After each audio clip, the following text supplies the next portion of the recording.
And here comes the fourth passage given to us in the mock, which essentially focuses on the online gaming industry, the threats it faces, and the kind of things that can be done to mitigate those threats. So, online gaming industry is thriving. So do the challenges of securing gaming companies and platforms. Then it says that they often target the companies. Then it says that, okay, that generating that trust by that organization, but especially an organization that handles sensitive data, is important. Then it talks about hardware-backed cryptography, transparent communication.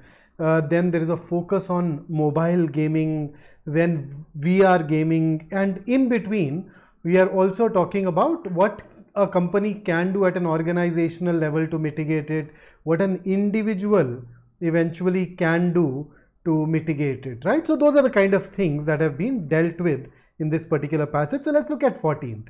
Which of the following option best captures the main argument of the author? Okay, so let's see. A, the online gaming industry is thriving and will continue to thrive, overcoming all security or all cyber security threats.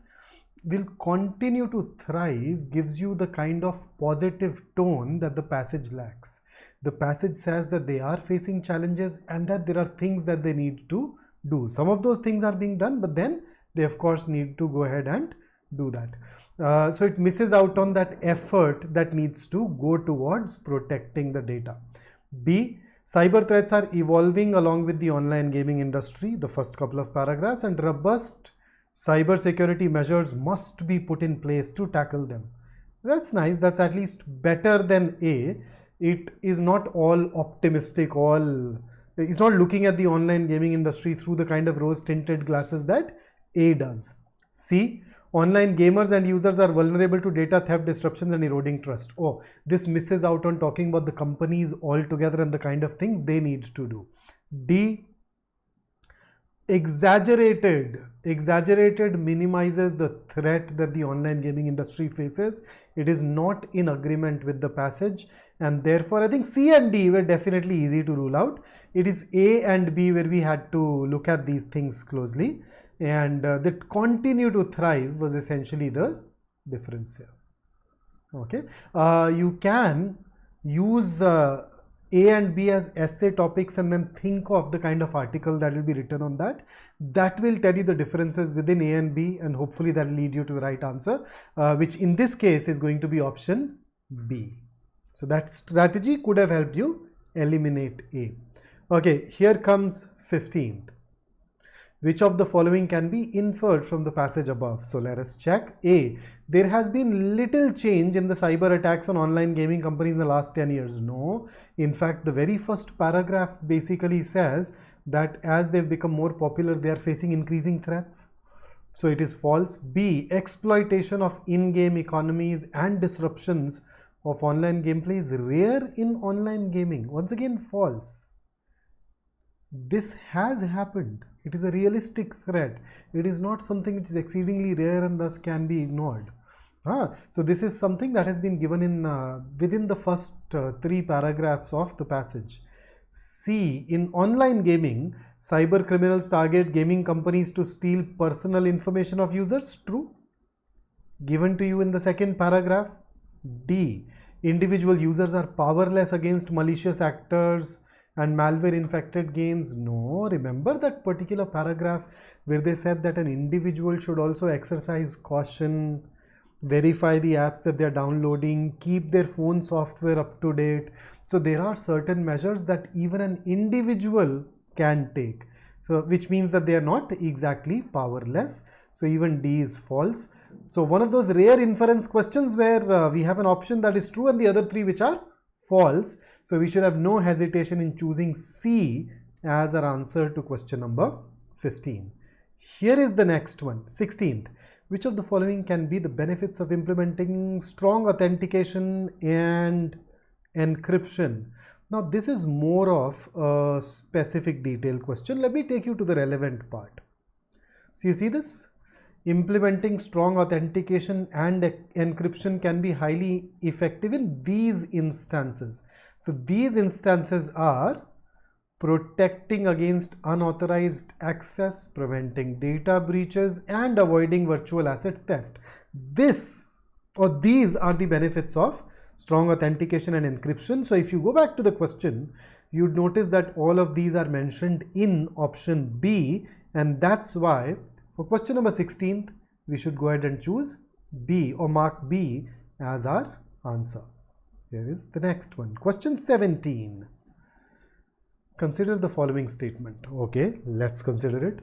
Organizations that deploy hardware-backed cryptography throughout their enterprise have an easier time maintaining that trust. Okay, so which of the following assumptions is implicit?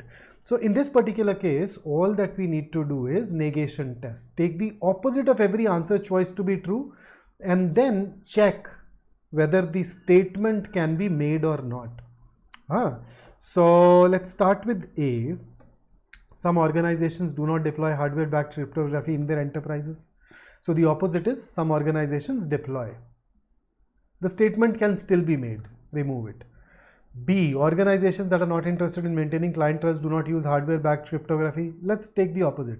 Organizations that are interested in maintaining client trust do not use hardware-backed cryptography. But then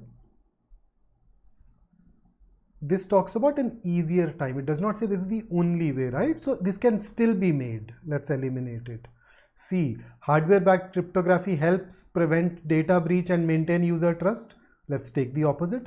Hardware-backed cryptography does not help prevent data breach and maintain user trust. So the moment you do this statement can no longer be made. So this has to be an assumption involved. So if it does not prevent data breach, it does not maintain user trust, why would the organizations that use it why would they have an easier time in maintaining that trust? So C is definitely an assumption involved. D, expensive, most companies cannot afford it. Let's say it's cheap, most companies can afford it. The statement can still be made. So I think negation test could have made it amply clear that the correct answer is option C, and that takes us to the last question of the passage. Here it is. Which of the following can be inferred from the following line? There is also a good idea to foster a work environment that values security awareness. So you're creating a work environment that values security awareness. So when that happens, the fallout is, or the result is, employees can help point out suspicious activity before it gets out of hand. Okay, so let's check. A proper work environment makes cybersecurity measures redundant, that you no longer need to take all those other measures that the passage talks about.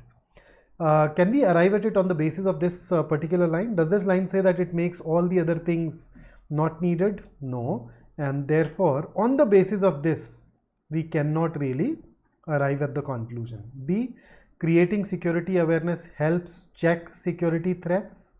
Yeah, you're fostering a work environment that values security awareness. So you're creating security awareness. Because of this, suspicious activity is getting pointed out sooner. So will it help you check security threats? True. Can definitely be inferred. C, employees would not report suspicious activities unless they're expressly asked to do so. Can't say. On the basis of this sentence that is given to us in the question, we cannot really determine it. D, work environment has a negligible effect on internal malicious actors. Once again, goes beyond the scope of the sentence that is given to us in the question. So even D's can't say on the basis of this specific sentence. And thus, I guess the only true option here is option B. And therefore, we should go ahead and mark that as our answer, and that concludes our discussion of the fourth passage.